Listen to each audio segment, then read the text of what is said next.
Hello anime lovers, स्वागत है आपका वाइपर एनिमे एक्सप्लेन्ड चैनल पर। और आज हम देखेंगे वन पंच मैन सीजन 3 के एपिसोड नंबर 8 को। इसके पिछले एपिसोड्स की लिंक आपको डिस्क्रिप्शन में मिल जाएगी। तो चलिए जानते हैं आगे की कहानी को बिना किसी देरी के। अब तक हमने देखा कि हीरोज ने मॉन्स्टर्स के अड्डे पर अटैक करना शुरू कर दिया था और वो अंडरग्राउंड भी आ गए थे। फ्लैशी फ्लैश अपने ट्रांसमीटर डिवाइस को देखते हुए याद करता है कि चाइल्ड एम्पायर ने इन्हें बताया था कि ये अंडरग्राउंड गुफा बहुत ही बड़ी है और इन्हें अपनी लोकेशन का खुद ही ध्यान रखना होगा क्योंकि और कोई इन्हें बचाने नहीं आएगा। तभी उसके सामने कुछ मॉन्स्टर्स आ जाते हैं और बोलते हैं कि अरे तुम तो वो super fast hero flashy flash हो ना, हमें पहले से ही पता था कि तुम इस रास्ते से आने वाले हो।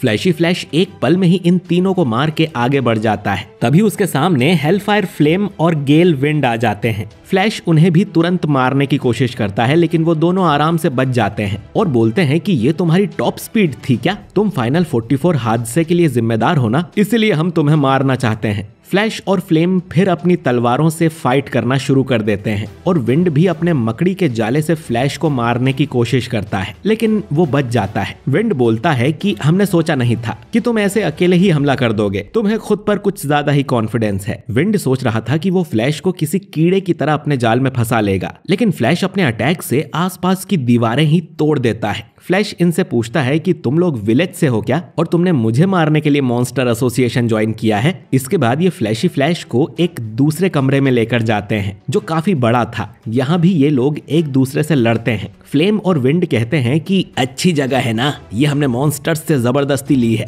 हम यहाँ जितना चाहें लड़ सकते हैं। ये तीनों अब सुपर स्पीड में लड़ने लगते हैं और इस फाइट का एनिमेशन बाकी एपिसोड्स के हिसाब से तो अच्छा ही था। फ्लैश इनसे पूछता है कि तुम लोगों को किसने हायर किया है? मॉन्स्टर एसोसिएशन का खात्मा करने के बाद मैं उससे मिलने जरूर जाऊंगा। विंड कहता है कि उसका नाम है स्किलफिश जो कि ह्यूमन ट्रैफिकिंग का राजा है। तुम सच में उसकी माफिया आर्मी से लड़ने जाओगे? फ्लैशी फ्लैश बोलता है कि नहीं, क्योंकि उसे तो मैं पहले ही मार चुका हूँ, वो मुझे मारने के लिए हिटमैन भेजा करता था इसीलिए। विंड बोलता है कि drug lord Herod, heart collector बुलगीला, फैंटम थीफ, बैंडिट कैप्टन, उनका क्या? तो फ्लैश कहता है कि उन सबको भी मैं पहले ही मार चुका हूँ, मैं बस लोगों को बताता नहीं फिरता हूँ, इसीलिए कोई इस बारे में नहीं जानता, लेकिन मैं उन सबको मार चुका हूँ जो मेरे पीछे पड़े थे। विंड कहता है कि अरे यार, उन लोगों को तो हम मारने वाले थे तुमसे निपटने के बाद, पर चलो कोई नहीं, पर अब तुम्हें मरना होगा। विलेज के टॉप फाइटर्स हीरोज से भी ज्यादा खतरनाक होते हैं। फ्लैश बोलता है कि हर निंजा विलेज का नहीं होता है। फ्लेम कहता है कि हम गोल्डन 37 वाली जनरेशन से हैं जिन्हें इतिहास का सबसे ताकतवर माना जाता है और उसमें से हम टॉप 2 के फाइटर्स हैं और तुम जनरेशन 44 के नंबर 1 फाइटर हो। देखते हैं तुम हमारे सामने कितनी देर तक टिक पाते हो। कुछ देर बाद फ्लैश कहता है कि जरा अपनी मॉन्स्टर पावर तो दिखाओ। पहली फाइट से ही मैं समझ गया था कि तुम हाल ही में मॉन्स्टर बने हो तो तुम्हें अपनी टॉप स्पीड की आदत नहीं है, इसीलिए तुम मुझे इस खुली जगह में लेके आए हो, लेकिन मॉन्स्टर बनने से तुम मुझसे बेहतर नहीं हो जाओगे। ये दोनों अब अपने मॉन्स्टर वाले रूप में आ जाते हैं और इनका थ्रेट लेवल ड्रैगन था। ये लोग अब सुपर स्पीड में फ्लैश पर हमला कर देते हैं। फ्लेम एक बड़ा सा अटैक उस पर करता है लेकिन फ्लैश को कुछ नहीं होता, लेकिन फ्लैश के अटैक से फ्लेम की तलवार टूट जाती है। फ्लैश कहता है कि तुम्हारी स्पीड तो बढ़ गई लेकिन दिमाग अब भी स्लो है। स्पीड और पावर दोनों में ही फ्लैश इन पर भारी पड़ रहा था, बल्कि इन दोनों के अलावा और कोई भी मॉन्स्टर होता तो अब तक हार गया होता। फ्लैश बोलता है कि तुम्हें अब भी लगता है कि तुम मुझे मार सकते हो? फ्लेम और विंड कहते हैं कि बहुत हुआ एक निंजा की तरह लड़ना, अब हम तुमसे एक मॉन्स्टर की तरह लड़ेंगे जो कि बहुत ही ज्यादा खतरनाक होगा। अब हम अपनी मैक्सिमम स्पीड में तुम पर तब तक हमला करेंगे जब तक तुम मर नहीं जाते और तुम्हें पता चलेगा कि एक इंसान और एक मॉन्स्टर में क्या फर्क होता है। दोनों अब फ्लैश पर अटैक कर देते हैं और उसकी तलवार भी उससे दूर कर देते हैं। ये फ्लैशी पर भारी पड़ रहे थे लेकिन फ्लैश फिर अपनी लात से इन पे हमला कर देता है और अपनी तलवार उठाकर अपनी अल्टीमेट टेक्निक इस्तेमाल करता है और एक ही वार में दोनों को काट डालता है जिससे दोनों की मौत हो जाती है। फ्लैश कहता है कि वो उन दोनों को एक साथ मारने का ही मौका ढूंढ रहा था, अगर उनमें से कोई एक भी बच के भाग जाता तो बाद में दिक्कत देता और मेरी जगह और कोई भी एस क्लास हीरो होता तो तुम्हारी स्पीड मैच नहीं कर पाता, लेकिन तुमने मुझसे लड़के गलती कर दी। फ्लेम मरने से पहले उससे पूछता है कि हम में क्या कमी रह गई थी।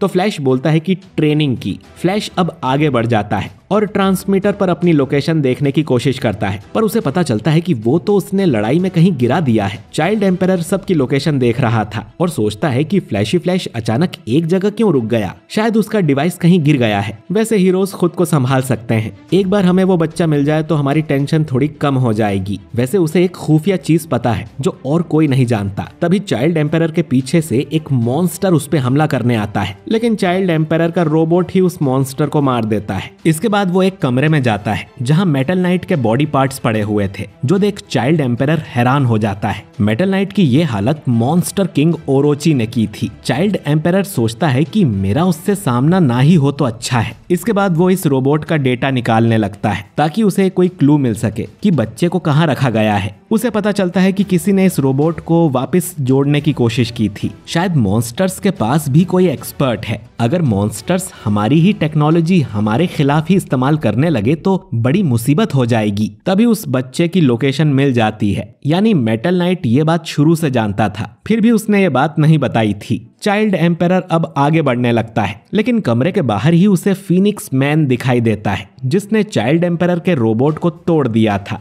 वो कहता है कि तुम यहाँ मजे करने आए थे क्या? तुम तो बच्चे हो, तुम्हें किसी चीज की चिंता नहीं होगी, लेकिन मैं बच्चों को भी नहीं छोड़ता हूँ। चाइल्ड एम्परर पूछता है कि तुम लीडर्स में से एक हो क्या? तो फीनिक्स बोलता है कि मुझे उनके नीचे का मैनेजर समझ लो, पर मेरी इज्जत लीडर्स के जितनी ही है। ये सारी बातें तुम बच्चे को समझ में नहीं आएगी। तुम एक समझदार बच्चे हो जो एस क्लास हीरो बनके फेमस हो गए, लेकिन तुम्हारा घमंड ही अब तुम्हारे अंत का कारण बनेगा। तुम्हें बड़े लोगों की बात को ज्यादा सीरियसली नहीं लेना चाहिए था। मेरा नाम है फीनिक्स मैन।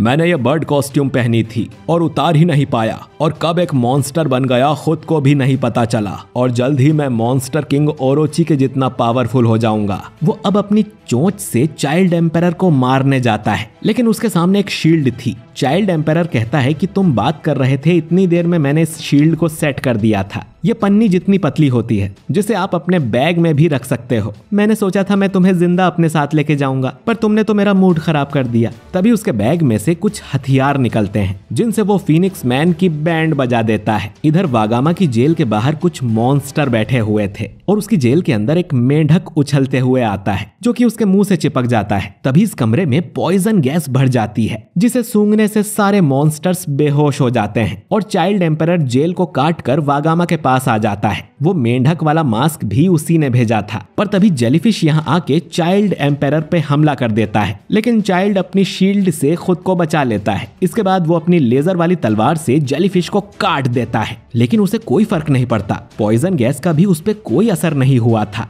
जेलीफिश बोलता है कि तुम मेरा कुछ नहीं बिगाड़ सकते।